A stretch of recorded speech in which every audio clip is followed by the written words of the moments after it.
नमस्कार दोस्तों, जय जोहार। मैं कौशल तिवारी और बिहनिया संध्या में आपका स्वागत है। यह तो अंत भला तो सब भला की कहावत को ही चरितार्थ करता है, वरना जिस तरीके से कल संसद के भीतर युवाओं ने प्रवेश करके स्मोक बम फोड़ा, वह संसदीय इतिहास की अपने आप में अनूठी घटना है। यह उस नारे का भी दम्भ तोड़ती है जो जगह जगह नमो नमो के नाम से कहा जाता है कि देश इन्हीं के हाथों में सुरक्षित है। सवाल उन युवाओं के प्रवेश का इसलिए नहीं है क्योंकि इस दौर में बढ़ती महंगाई, बेरोजगारी ने युवाओं के सामने नया संकट खड़ा कर दिया है। इससे पहले भारत के संसद में कभी किसी ने इस तरह की हरकत नहीं की थी। हां, आजादी के पहले 8 अप्रैल 1929 को सरदार भगत सिंह ने यह दुस्साहस जरूर किया था। तब अंग्रेजों का शासन था, भारतीयों की बात नहीं सुनी जा रही थी, इस देश के लोगों को जूते की नोक पर रखा जा रहा था। तो क्या वर्तमान में भी इसी तरीके का खेल मोदी सत्ता कर रही है और इसलिए युवाओं के सामने इस तरह के दुस्साहस के अलावा कोई रास्ता नहीं बचा था? यह बेहद ही महत्वपूर्ण सवाल है। सबसे महत्वपूर्ण सवाल तो सुरक्षा व्यवस्था को लेकर है, जो मोदी सरकार को लेकर नैरेटिव गढ़ा जाता है कि देश इसी हाथ में सुरक्षित है। लेकिन कल जब संसद के भीतर युवाओं ने जाकर स्मोक बम फोड़ दिया तो मोदी सत्ता की यह धारणा तार तार होने लगी। युवाओं के साथ क्या होगा, किस तरीके से जांच होगी, यह अलग बात है, क्योंकि हर घटना के बाद जांच के आदेश तो होते हैं, लेकिन उन जांच का कहीं पता नहीं चलता। आप याद कीजिए, बालाकोट, पुलवामा का क्या हुआ, कहां है जांच रिपोर्ट, किस तरह की गिरफ्तारी हुई, कोई नहीं जानता। तो क्या संसद में कल कुछ हुआ, उसकी जांच रिपोर्ट भी न कारखाने की तूती बनकर रह जाएगी? सवाल कई सारे आप उठा लें इस दौर में, लेकिन सबसे महत्वपूर्ण सवाल तो यही है कि आखिर युवाओं में इतना दुस्साहस कैसे आ गया। 4 लोगों की गिरफ्तारी हुई है और देश के 4 अलग अलग क्षेत्रों के रहने वाले हैं वे।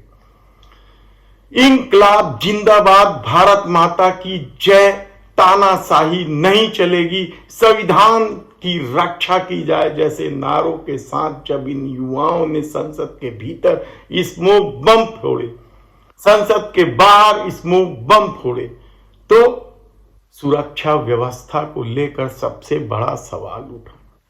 यह तो अच्छा हुआ कि वे इस देश के युवा थे, यह भी अच्छा हुआ कि उसमें से कोई भी गैर हिंदू नहीं था, और यह भी अच्छा हुआ कि पास जारी करने वाला सांसद सत्ताधारी दल के बाहर का नहीं था। वरना इस दौर में गोदी मीडिया से लेकर सत्ताधारी दल किस तरह का खेल खेलते हैं यह किसी से छिपा नहीं है। झूठ, अफवाह और नफरत के आश्रय राजनीति को किस ढंग से इस देश में फैलाया गया, किस तरीके से जहर बोया गया, धर्म की पट्टी बांधकर किस बेईमानी के साथ कारपोरेट जगत को इस देश की संपत्ति सौंप दी गई, मित्र प्रेम में किस तरीके से काले धन का ब्यारा नारा किया गया, कारपोरेट प्रेम ने किस तरीके से 25 लाख करोड़ रुपए को बट्टा खाते में डाल दिया, और 70 साल में पहली बार किस तरीके से गुड़, मुरमुरे जैसे अनाजों पर भी जीएसटी लगा दी गई। महंगाई चरम पर है, बेरोजगारी चरम पर है, लेकिन सत्ता को सिर्फ सत्ता में बने रहना है, इसलिए वह राजनीति उसी अनुकूल करती है और धर्म की पट्टी तो इस दौर में इस कदर बांध दी गई है कि लोगों को दिखाई ही नहीं देता कि मोदी सरकार या गुजरात लॉबी किस तरीके से मनमानी कर रही है। सवाल 3 राज्यों में किसी को भी मुख्यमंत्री बना देने का नहीं है।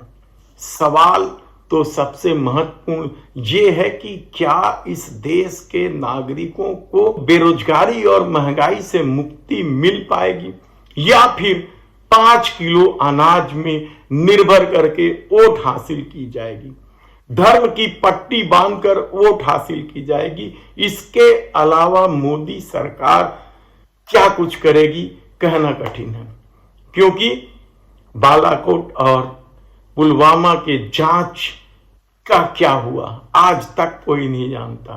सब कुछ राष्ट्रहित और धर्म के नाम पर लीपापोती करने के इस अधर्म भरे खेल का अंत क्या 2024 में हो पाएगा कहना कठिन है, क्योंकि जिस तरीके से संसद में कल सुरक्षा व्यवस्था तार तार हुई है, उसके बाद भी मीडिया की यह हिम्मत नहीं है, मेन स्ट्रीम मीडिया की, वह प्रधानमंत्री नरेंद्र मोदी या देश के गृह मंत्री अमित शाह के करतूतों पर सवाल उठा सके। तब सवाल यह है कि युवाओं के दुस्साहस के बाद उनके खिलाफ किस तरह की कार्रवाई होती है।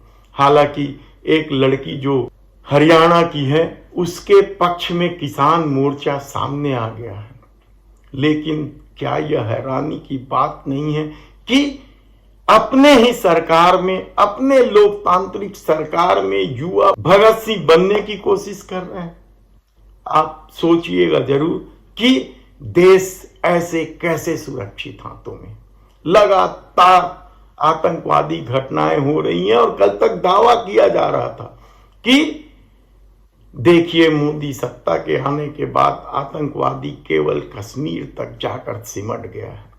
लेकिन कल यदि संसद में यह कोई घटना बड़ी होती तो आप कल्पना कर सकते हैं कि क्या कुछ होता। लेकिन देश सुरक्षित हाथों में है का दंभ इस दौर में सिर चढ़कर बोल रहा है। तब संसद में क्या कुछ हुआ उसे भूल जाना क्या बेहतर होगा, या फिर सत्ता से हर व्यक्ति को सवाल खड़ा करना चाहिए, सत्ता से सवाल पूछना चाहिए कि ऐसे कैसे देश सुरक्षित हाथ में है। धन्यवाद।